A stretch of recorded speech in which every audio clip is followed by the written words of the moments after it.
4,000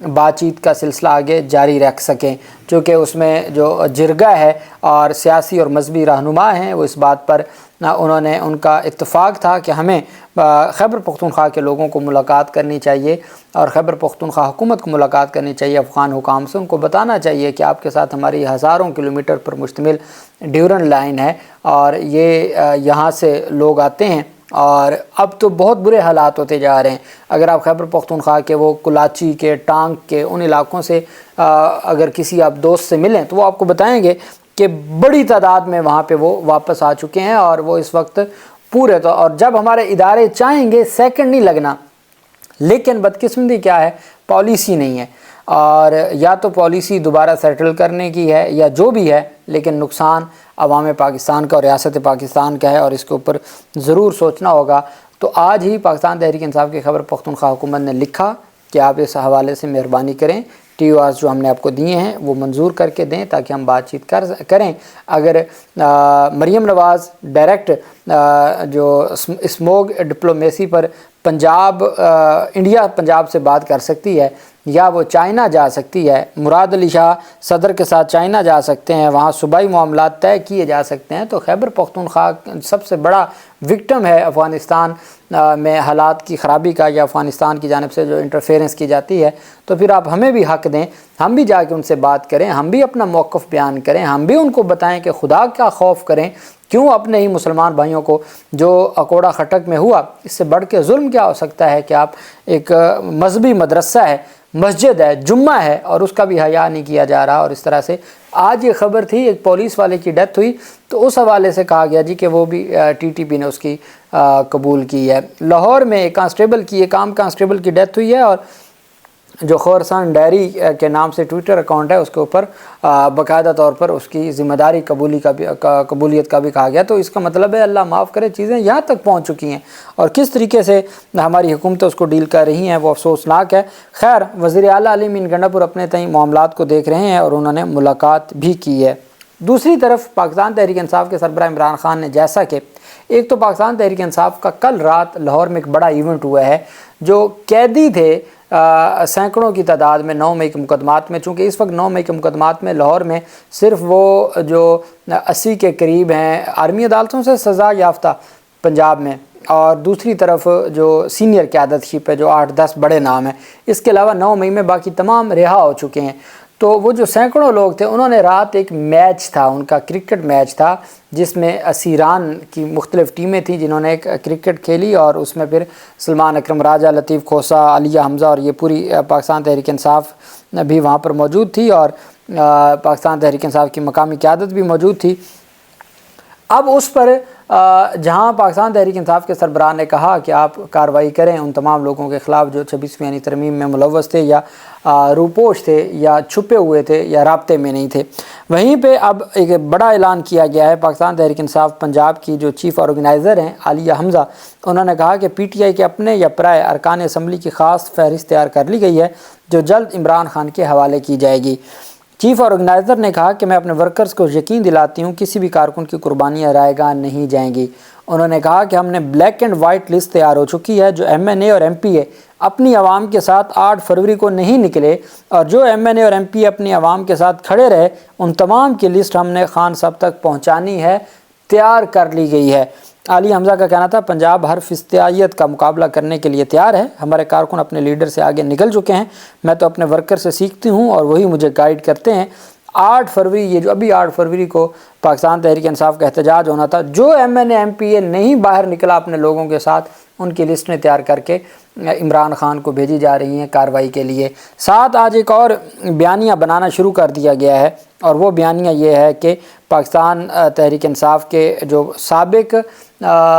جو منحرف ہیں اور موجودہ جو ایم این ایز ہیں، ایم پی ایز ہیں، ان کا ایک فارورڈ بلاک بنایا جا رہا ہے، اور یہ فارورڈ بلاک بڑا کام کرے گا اور اس سے کوئی انقلاب آ جائے گا۔ اب ان عقل کے اندھوں کو علم نہیں ہے کہ پہلے بھی انہوں نے یہ سارا کچھ کر کے دیکھ لیا، اس سے کوئی فرق نہیں پڑتا، عمران خان ہی عمران خان ہے۔ یہاں تو اسد عمر چلا گیا کوئی فرق نہیں پڑا، فواد چودھری چلا گیا تھا کوئی فرق نہیں پڑا، ڈاکٹر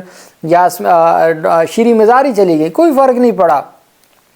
تو علی زیدی چلا گیا کوئی فرق نہیں پڑا، محمود مولوی چلا گیا کوئی فرق نہیں پڑا، تو یہاں پہ پاکستان تحریک انصاف کی ساری لیڈرشپ جیلوں میں کوئی فرق نہیں پڑا، اور 8 فروری پاکستان تحریک انصاف نے گاجر مولی کے ساتھ مل کے الیکشن لڑا اور کامیابی اور ایک گرین ریولوشن کی تاریخ رقم کی۔ تو اب اس طرح کی جو چیزیں ہیں، شاہد خاقان عباسی کی جانب سے کہا گیا کہ اپوزیشن جماعتوں میں ایک سوچ پر اتفاق پیدا ہو چکا ہے، ایک بڑے مقصد کے لیے ہمیں اکٹھا ہونا ہوگا۔ انہوں نے کہا کہ اپوزیشن ہمیشہ سڑکوں پر تحریک نہیں چلاتی، تحریک پارلیمنٹ کے اندر بھی چلائی جا سکتی ہے۔ میرا مشورہ یہ ہے کہ پاکستان تحریک انصاف بھی سڑکوں کی سیاست سے گریز کرے۔ اپوزیشن کا الائنس بنا تو بنیادی اصولوں پر بنے گا، جب قانون کی بالادستی ہوگی تو سب سیاسی لیڈر خود ہی چھوٹ جائیں گے۔ مشکلات اپوزیشن میں ہوتی ہیں، رگڑا بھی کھانا پڑتا ہے، موجودہ حکومت عوام کے مینڈیٹ کے بغیر ہے۔ شاہد خاقان عباسی نے کہا موجودہ حکومت عوام کے مینڈیٹ کے بغیر ہے، جب اپوزیشن مضبوط ہوگی تو حکومت گر جائے گی۔ اپوزیشن الائنس کی تشکیل سے متعلق حتمی وقت دینا مشکل ہے۔ انہوں نے کہا اس وقت سب سے زیادہ اصلاح کی ضرورت موجودہ حکومت کو ہے۔ ملک کی معیشت سکڑ رہی ہے، الٹی سیدھی باتیں کر کے حکومت عوام کو دھوکہ نہیں دے سکتی۔ کنوینئر عوام پاکستان پارٹی نے کہا کہ آج قومی قیادت کو قومی ڈائیلاگ کی ضرورت ہے، مذاکرات کے لیے پہل حکومت کو کرنی ہوگی۔ یہ پاکستان تحریک انصاف کے جو اتحادی ہیں اپوزیشن کے شاہد خاقان عباسی، ان کی جانب سے گفتگو کی گئی ہے۔ پاکستان تحریک انصاف چھوڑنے والے محمود مولوی، جن کو IPP کا صوبائی صدر بنایا گیا تھا، آج IPP سے ریزائن کر دیا ہے۔ محمود مولوی نے ناگزیر وجوہات کی بنیاد پر استعفیٰ دیا ہے، ذاتی وجوہات کے سبب استعفیٰ دیا ہے۔ استحکام پاکستان پارٹی اور قیادت کے لیے نیک تمناؤں کا اظہار کیا ہے۔ یہ وہ جماعت ہے جس میں ایک علیم خان کو سیٹ دی گئی اور ایک سیٹ دی گئی اون چودھری کو، اور اس جماعت میں جہاں سارے لوگوں کو اس وقت شامل کیا گیا تھا، اس میں کراچی کے بھی تھے، فواد چودھری بھی گیا تھا، باقی لوگ بھی گئے تھے، لیکن ایک ایک کر کے ان کو سب کو وہ دیوار کے ساتھ لگتے گئے، اور سیاست تو تھی نہیں ان کی، اور سیاست ختم ہو گئی۔ پرویز خٹک جیسے لوگ آ کے بیٹھ گئے، کہاں وزیر دفاع اور کہاں ایک عام مشیر بن کے بیٹھ گیا، اور لیکن محمود مولوی جو پاکستان تحریک انصاف کی پیٹھ میں چھرا گھونپ کے گئے، اور یہ وہ لوگ ہیں جو خاموش نہیں ہوئے تھے، بلکہ انہوں نے پاکستان تحریک انصاف کے مقابلے میں ایک جماعت بنائی تھی، اس کی صدارت اور عہدے لیے تھے جب جہانگیر ترین وغیرہ نے شروع کی تھی۔ تو اب یہ معاملہ ان کے گلے پڑ گیا ہے، اور اب انہوں نے استعفیٰ دے دیا ہے۔ اللہ پاک پاکستان کا حامی و ناصر ہو۔ بہت شکریہ۔ اللہ حافظ۔ پاکستان زندہ باد۔